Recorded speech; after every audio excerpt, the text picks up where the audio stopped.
മാധ്യമപ്രവർത്തകർക്ക് നേരെ പാഞ്ഞെടുക്കുന്ന സണ്ണി ജോസഫ് എന്തിനെയാണ് ഭയപ്പെടുന്നത്? കെ സുധാകരന്റെ മൗനം ഒരു കൊടുങ്കാറ്റിന് മുമ്പുള്ള ശാന്തതയാണോ?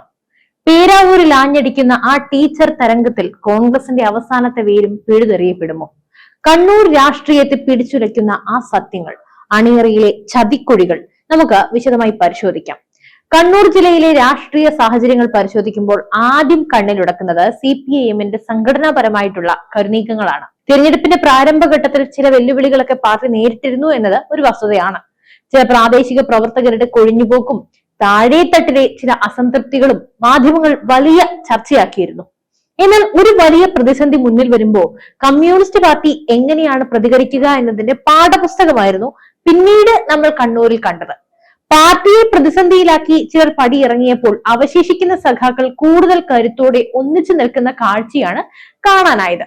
തളിപ്പറമ്പ്, പയ്യന്നൂർ മണ്ഡലങ്ങളിൽ പാർട്ടി സംവിധാനം ഒരു ഉരുക്ക് പോലെയാണ് ഉറച്ചു നിന്നത്.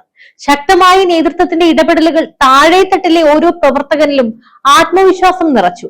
വോട്ടർമാർ പോളിംഗ് ബൂത്തുകളിലേക്ക് എത്തുമ്പോഴേക്കും ചിത്രം പൂർണ്ണമായും മാറി മറിഞ്ഞിരുന്നു. ചുവപ്പ് വോട്ടുകളിൽ വിള്ളലുണ്ടാക്കാൻ ശ്രമിച്ചവർക്ക് തിരിച്ചടി ആയിക്കൊണ്ട് കൂടുതൽ കരുത്തോടെ തളിപ്പറമ്പിലും പയ്യന്നൂരിലും ഇടതുപക്ഷം മുന്നേറുകയാണ്. ഈ ഒറ്റക്കെട്ടായ പ്രവർത്തനം ഇത്തവണ റെക്കോർഡ് ഭൂരിപക്ഷത്തിലേക്ക് പാർട്ടിയെ നയിക്കും എന്നാണ് നിലവിലെ രാഷ്ട്രീയ സാഹചര്യങ്ങൾ വ്യക്തമാക്കുന്നത്. കണ്ണൂരിലെ കോൺഗ്രസിനെ സംബന്ധിച്ചിടത്തോളം ഈ തിരഞ്ഞെടുപ്പ് ഒരു ആത്മപരിശോധനയുടേതാണ്. എന്നാൽ ആത്മപരിശോധനയ്ക്ക് പകരം അവിടെ നടക്കുന്നത് പരസ്പരം ചെളിവാരി എറിയുന്ന ഗ്രൂപ്പ് യുദ്ധങ്ങളാണ്. ഇതിന്റെ കേന്ദ്രബിന്ദു കെ സുധാകരനും സണ്ണി ജോസഫും തമ്മിലുള്ള തർക്കങ്ങളുമാണ്. താൻ കൈപിടിച്ചുയർത്തിയ രാഷ്ട്രീയത്തിൽ പിച്ച് വെപ്പിച്ച സണ്ണി ജോസഫ് തന്നെ തനിക്ക് പിന്നിൽ നിന്നും കുത്തി എന്ന തിരിച്ചറിവിലാണ് സുധാകരൻ ഇപ്പോൾ ഉള്ളത്. കണ്ണൂർ മണ്ഡലത്തിൽ താനോ താൻ നിർദ്ദേശിക്കുന്നവരോ സ്ഥാനാർത്ഥിയാകുന്നത് തടയാനായി സണ്ണി ജോസഫ് നടത്തിയ കരുനീക്കങ്ങൾ സുധാകരനെ അക്ഷരാർത്ഥത്തിൽ ഞെട്ടിച്ചു. തന്റെ അരുമ ശിഷ്യൻ തന്നെ ഇത്ര വലിയ ചതി ചെയ്യുമെന്ന് അദ്ദേഹം സ്വപ്നത്തിൽ പോലും കരുതിയിരുന്നില്ല. ഈ ആഭ്യന്തര കലഹം കണ്ണൂർ സീറ്റിലെ പ്രചാരണത്തെ സാരമായി ബാധിച്ചു. TO മോഹനനെ സ്ഥാനാർത്ഥിയാക്കിയതിൽ സുധാകരൻ പക്ഷത്തിന് കടുത്ത അതൃപ്തിയുണ്ട്. പ്രചാരണ രംഗത്ത് നേതാക്കൾ തമ്മിലുള്ള ഈ അകൽച്ച അണികൾക്കിടയിലും പടർന്നിരിക്കുകയാണ്. കണ്ണൂർ സീറ്റിൽ TO മോഹനൻ പരാജയപ്പെടുമെന്ന് കോൺഗ്രസ് നേതാക്കൾ തന്നെ ഇപ്പോൾ രഹസ്യമായി സമ്മതിക്കുന്നുമുണ്ട്. സ്വന്തം പാളയത്തിലെ പടയൊരുക്കം എങ്ങനെയാണ് ഒരു പ്രസ്ഥാനത്തെ തകർക്കുന്നതിന്റെ ഉദാഹരണമായി കണ്ണൂർ മാറുകയാണ്. UDF-ന്റെ ഉറച്ച കോട്ട എന്ന് വിശേഷിപ്പിക്കപ്പെടുന്ന മണ്ഡലമാണ് പേരാവൂർ. കഴിഞ്ഞ കുറേ വർഷങ്ങളായി സണ്ണി ജോസഫ് കുത്തകയാക്കി വെച്ചിരുന്ന മണ്ഡലം. എന്നാൽ ഇത്തവണ ചിത്രം തികച്ചും വ്യത്യസ്തമാണ്. അവിടെ വീശിയടിക്കുന്നത് ശക്തമായ ഒരു ടീച്ചർ തരംഗമാണ്. പേരാവൂർ പിടിച്ചെടുക്കാൻ ഇടതുപക്ഷം ടീച്ചറെ നിയോഗിച്ചതിലൂടെ മണ്ഡലത്തിലെ വോട്ടർമാർ ആവേശത്തിലാണ്. സാധാരണക്കാരായ ജനങ്ങൾക്കിടയിൽ ടീച്ചർക്കുള്ള സ്വീകാര്യത സണ്ണി ജോസഫിനെ വിറപ്പിക്കുന്നുണ്ട്. വികസന മുരടിപ്പും ജനപ്രതിനിധിയുടെ നിസ്സംഗതയും ചർച്ചയാകുമ്പോൾ ടീച്ചറുടെ ജനകീയ മുഖം വോട്ടർമാരെ ആകർഷിക്കുന്നു. സണ്ണി ജോസഫിന്റെ ഉറക്കം കെടുത്തുന്നത് കേവലം എതിർ സ്ഥാനാർത്ഥി മാത്രമല്ല, സ്വന്തം പാർട്ടിക്കുള്ളിലെ സുധാകരൻ പക്ഷം കൂടിയാണ്. ഗുരുവിനെ ചതച്ച ശിഷ്യനെതിരെ പ്രതികാരം ചെയ്യാൻ സുധാകരന്റെ അനുയായികൾ പേരാവൂരിൽ സജീവമാണ്. തനിക്കെതിരെ സ്വന്തം പാർട്ടിയിൽ നിന്ന് തന്നെ അട്ടിമറി ഉണ്ടാകുമോ എന്ന ഭയം സണ്ണി ജോസഫിനെ കടുത്ത അസ്വസ്ഥതയിലാക്കിയിട്ടുണ്ട്. ഈ പരാജയ ഭീതി അദ്ദേഹത്തിന്റെ ഓരോ ചലനങ്ങളിലും പ്രകടമാണ്. കോൺഗ്രസിനെ ഇത്രത്തോളം പ്രതിരോധത്തിലാക്കിയ മറ്റൊരു വിഷയം അടുത്ത കാലത്തുണ്ടായിട്ടില്ല.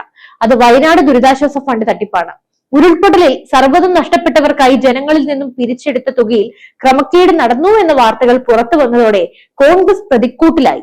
ഈ ഫണ്ട് എവിടെ പോയി? ആരുടെ കിശയിലേക്കാണ് ഈ പണം എത്തിയത്? ഈ ചോദ്യങ്ങൾക്ക് മറുപടി പറയാൻ സണ്ണി ജോസഫിനോ മറ്റു കോൺഗ്രസ് നേതാക്കൾക്കോ സാധിക്കുന്നില്ല. കഴിഞ്ഞ ദിവസം ഈ വിഷയത്തെക്കുറിച്ച് ചോദ്യങ്ങൾ ചോദിച്ച മാധ്യമ പ്രവർത്തകരോട് സണ്ണി ജോസഫ് ക്ഷോഭിച്ചത് നമ്മൾ കണ്ടതാണ്.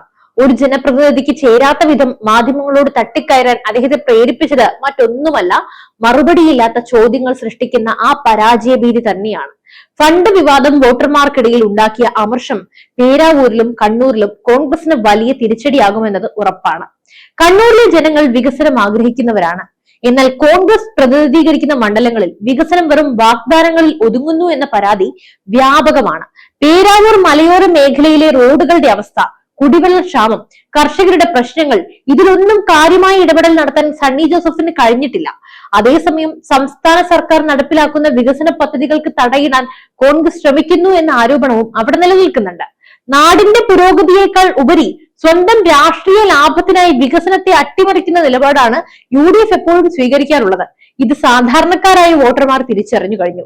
തിരഞ്ഞെടുപ്പ് പ്രചാരണത്തിന്റെ തുടക്കത്തിൽ കണ്ണൂർ ജില്ലയിലെ ചില വെല്ലുവിളികൾ ഇടതുപക്ഷം നേരിട്ടിരുന്നു. മാധ്യമങ്ങൾ സൃഷ്ടിച്ചെടുത്ത ചില കപട വാർത്തകളും പാർട്ടിക്കുള്ളിലെ ചില പ്രശ്നങ്ങളും ഒരു പ്രതിസന്ധിയായി തോന്നിപ്പിച്ചിരുന്നു. എന്നാൽ വോട്ടർമാർ പോളിംഗ് ബൂത്തുകളിലേക്ക് എത്തുമ്പോഴേക്കും താഴെത്തട്ടിൽ കാര്യങ്ങൾ പൂർണ്ണമായും മാറി മറഞ്ഞു.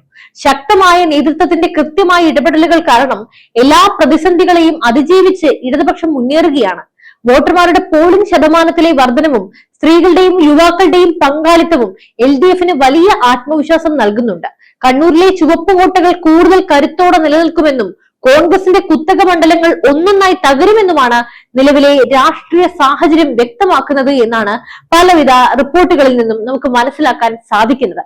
കണ്ണൂരിലെ ഈ രാഷ്ട്രീയ മാറ്റം കേവലം ഒരു തിരഞ്ഞെടുപ്പ് ഫലമല്ല, അത് കോൺഗ്രസ് എന്ന പ്രസ്ഥാനത്തിന്റെ തകർച്ചയുടെ സൂചനയാണ്. തമ്മിലടിയും ഗ്രൂപ്പ് പോരും ഗുരുവിനെ തള്ളുന്ന ശിഷ്യന്മാരും ജനങ്ങളുടെ പണം തട്ടുന്ന നേതാക്കളും ചേരുമ്പോൾ ഒരു പാർട്ടിക്ക് എങ്ങനെ നിലനിൽക്കാൻ കഴിയും? കണ്ണൂരിലെ പ്രബുദ്ധരായ വോട്ടർമാർ ചതി തിരിച്ചറിഞ്ഞു കഴിഞ്ഞു. അവർക്ക് വേണ്ടത് നാടിന്റെ പുരോഗതിയാണ്, അല്ലാതെ നേതാക്കളുടെ ഈ തറ രാഷ്ട്രീയമല്ല. അടുത്ത മാസം കണ്ണൂരിലെ ഓരോ ബൂത്തിൽ നിന്നും ഉയരുന്നത് കോൺഗ്രസിനുള്ള താക്കീതായിരിക്കും. പേരാവൂരിലെ ടീച്ചർ തരംഗവും കണ്ണൂരിലെ കോൺഗ്രസ് വീഴ്ചയും കേരള രാഷ്ട്രീയത്തിൽ പുതിയൊരു അധ്യായം കുറിക്കുമെന്ന കാര്യത്തിൽ യാതൊരു സംശയവും വേണ്ട. എന്തായാലും ഈ വിഷയത്തിൽ നിങ്ങളുടെ കാഴ്ചപ്പാടുകൾ തീർച്ചയായും നമ്മുടെ കമന്റ് ബോക്സിൽ രേഖപ്പെടുത്തൂ. മറ്റൊരു വാർത്തയും വിഷയവുമായി വീണ്ടും എത്തും വരെ നന്ദി.